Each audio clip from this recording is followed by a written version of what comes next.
Bentornati ragazzi ad una nuova puntata di Spie dal mondo. Sono di nuovo solo, oggi purtroppo Antonino non è ancora riuscito a sbrogliarsi dalla sessione estiva, chiaramente siamo più o meno tutti sulla stessa barca tanto, ma sono qui non da solo, perché con me c'è il mitico... Bala che ci ha parlato tantissimo dell'India, continuerà a parlarci della magnifica cultura, del magnifico paese che è l'India. Se pensate che conta più di 1 miliardo, quasi 1 miliardo, praticamente 1 miliardo e mezzo di persone, e con 800, stavamo discutendo l'ultima volta, 800 lingue, vi rendete conto della portata culturale, che cosa significa? Ci sono tantissime religioni in India, insomma un paese davvero tutto da scoprire. E come farlo meglio se non intervistando direttamente chi conosce l'India di prima mano? Quindi ora di nuovo chiaramente l'intervista sarà in inglese, per cui torniamo all'inglese. And so, my dear Bala, so I was telling our listeners that India is such a wonderful country because it has, I guess right now it's 1.5 billion. Yeah, we are the most populated in the world. Yeah, of course. So also geographically speaking is like the third or fourth country by extension. Yeah. It contains lots of cultures, lots of religions, lots of languages. We were discussing like the overwhelming number of 780 languages, and food, which is the, you know, we will make 5 all episodes about food. Just kidding. Yeah. But right now, so the last time we left by talking about a bit of the environmental policy of India. And I could not resist but remembering something I heard about India some times ago, because I was watching, some seminar on YouTube, from a very famous scientist, I guess, I don't know if it was, I guess American, but of Chinese origin, doesn't matter actually. And it was held in India, the seminar, and it was about nuclear energy and the prospects of the future, of nuclear energy. And he was mentioning this peculiar character of Indian history, okay, which is this famous scientist called Homi Bhabha. Okay, I had never heard about him, and I guess it's not that famous because it's from the 50s, so I don't expect that you know him in any way. Not. But probably you heard about the prime minister that was Jawaharlal Nehru. Exactly. He was the man that, let's say, was politically helping Homi Bhabha to complete his plans, because Homi Bhabha is considered the father of the nuclear program in India. Wow. Okay, in general. And what I found most interesting is that, India, we know that today, together with like also Pakistan, but many other countries, you have a nuclear program. So part of your internal energy is produced via uranium fission, of course. But the idea of Homi Bhabha was completely different. And would ensure in his plans energy independency of India for decades. Wow. And I read about it because I was so curious about this. And I don't know if you know that also thorium as an element can be used in nuclear plants. But it's more complicated to handle because it doesn't work as easily as uranium. Okay. But the idea of this scientist, Dr. Bhabha, was a 3-stages plan to ensure for decades the energy independence of India based on different developments level of thorium reactors. Wow. And this is because whereas India only has like 1% of the uranium overall world deposits, it contains huge amounts of thorium in the monazite sands. Now you study geology, so you probably know what I'm talking about. In the coastal regions of South India. And so I was very curious about this, and I really wanted to talk about this because And what's the idea of Indian people of the nuclear energy? like these, like, as you mentioned, like the thorium, which are like in the coastal areas, they're gonna keep it like that. They're not gonna use it for now. We are very sure we're not gonna take that thorium out of the mountains. For example, they were like said there is a thorium which is found in my region, but they said like they're gonna destroy some of the plants and all the natural all the naturalists. They did a protest to stop it. So we stopped it. It's not gonna destroy some of the forest territory or something like that. So you're preserving the local environment to... Okay. This is a wise choice, of course. Yeah. But back in the 50s, maybe the priorities were different. So it was really interesting to read about this 3 stages plan for nuclear independency. Because even I don't know about this scientist like Homi Bhabha. I never heard of him because like... it's from like more than 70 years ago. So I guess it's not that... I never heard of him. Trust me, really. Well, okay, so this was just to conclude a little briefly the parenthesis we opened about the energy and environmental policy in India. So again, I think you have the correct ideas about how to handle environment. If you decide not to destroy the local environment, the ecosystem, just get another energy source. Maybe this is the good part of it, all of this. But right now, I would like to focus on more lighter things, because we talked about geopolitical aspects, socio-economical things and stuff like that. But right now, we are more interested in, as we were mentioning, food, of course. We had the chance to listen already to 2 most popular songs of India. So also this aspect is very interesting to know, because the sad part of living on this side of the world, so far from India, for example, is that everything we think of India is somehow a stereotype. So I mean, Indian music is but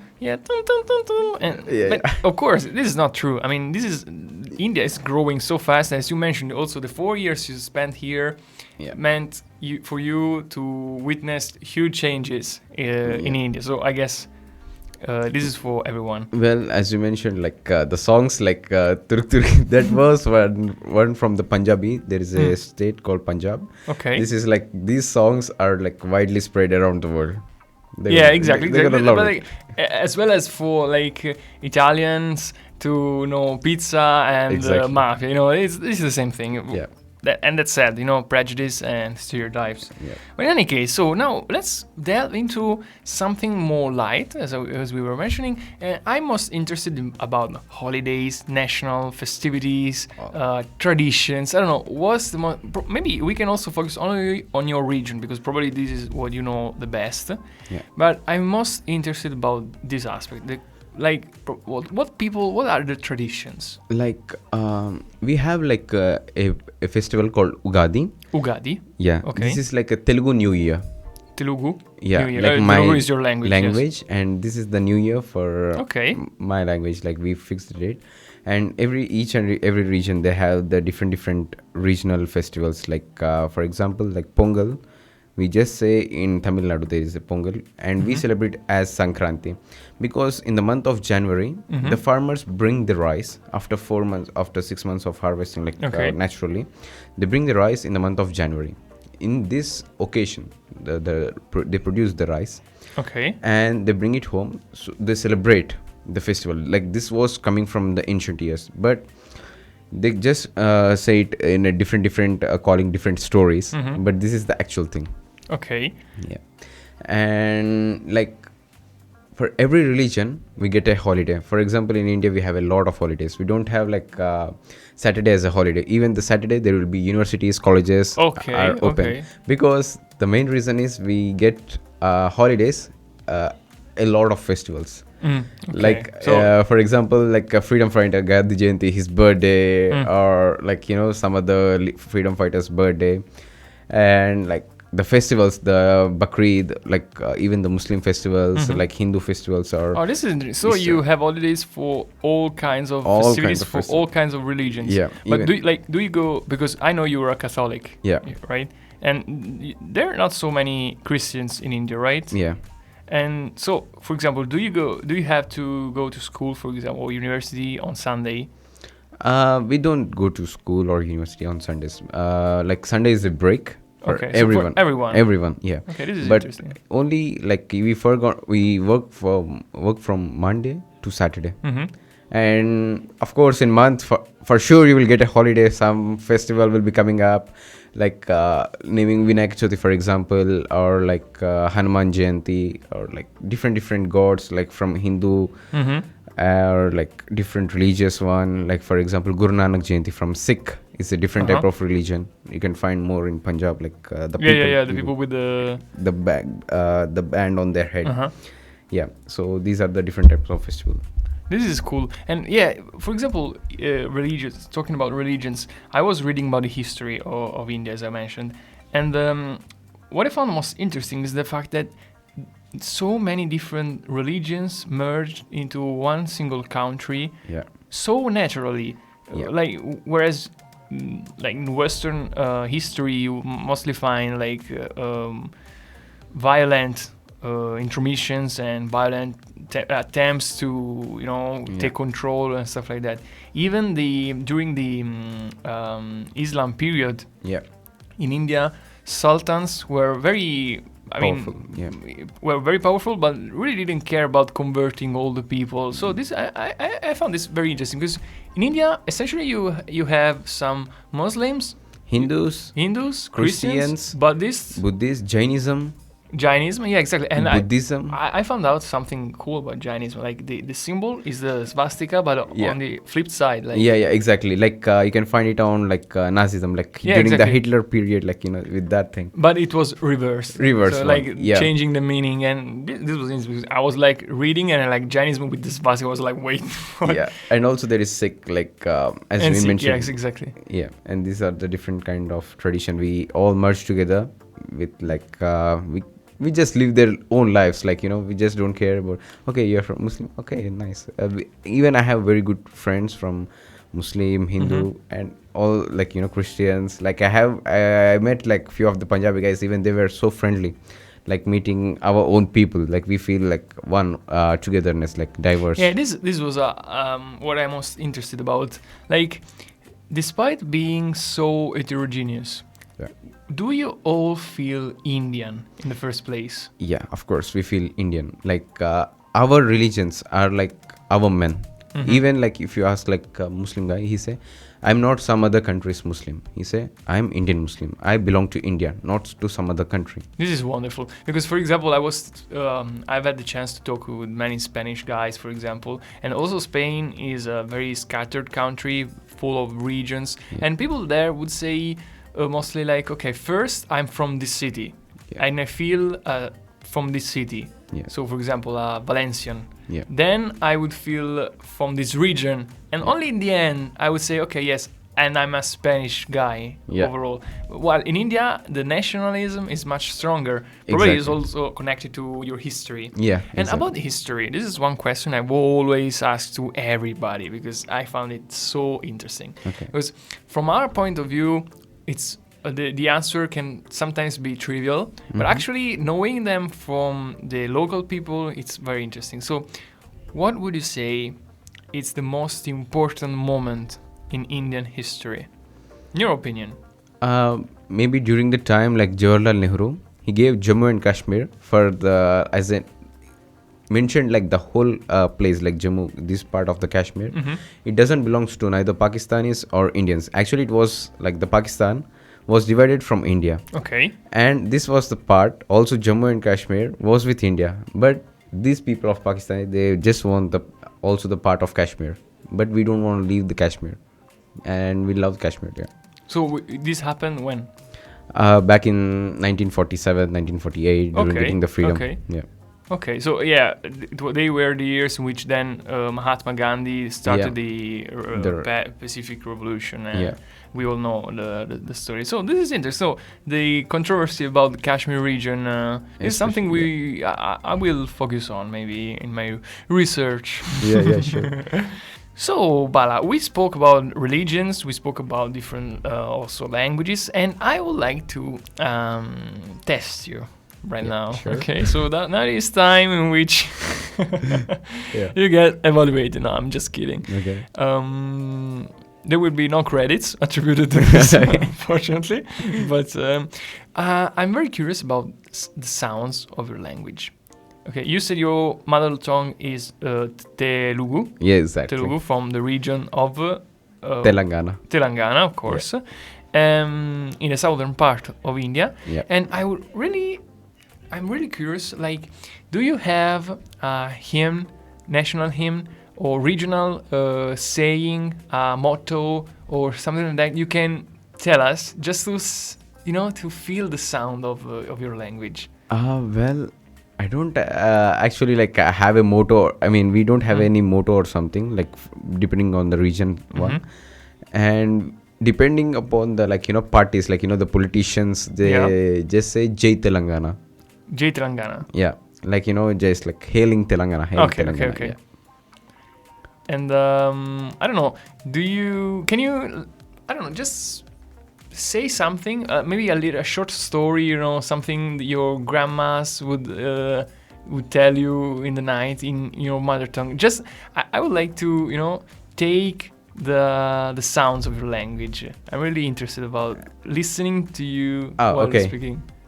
Well, I don't know about the grandmas, the stories. It will be so long. It gonna take so long. But well, I'm gonna teach you some of the basic things which you use mostly in our regional Telangana. I'm ready. Okay. So now the test is on me. No, not really. It's so easy. Just we join both our hands together. Okay. And we just say Andarki Namaskaram. Oh my God. Andarki Namaskara. Means like hi all. And we say or Namaskaram in Telugu. Or Namaskara. Namaskaram. Okay, I'm never gonna do this. No, it's easy. But we do it when you meet an elderly person. Okay, so it's a form of respect. Yeah, exactly. Paying your respect to the high elderly person in India. We do it for all the people, whoever elder, we just do that. So. I'm asking you this because I remember one time you told me something about your language, and I was so curious about this. You told me that in India, Telugu is called the East of the Italian. Exactly, the East of the Italian. So I was so interested about this because, in effect, it has very open sounds, many vowels, so it's very clean sound. Exactly. So I don't know, can you say a sentence or a little phrase just to get the sound of it? Yeah. Andarki Namaskaram. Andaru bagunnara? Ela unnaru? So these are the things which I asked. I just spoke how are you all? Okay. So good? General. So it's just general one, and I don't know what to speak at the moment. Yeah, no, this is usually the most difficult part. Yeah. Well, if you give me something to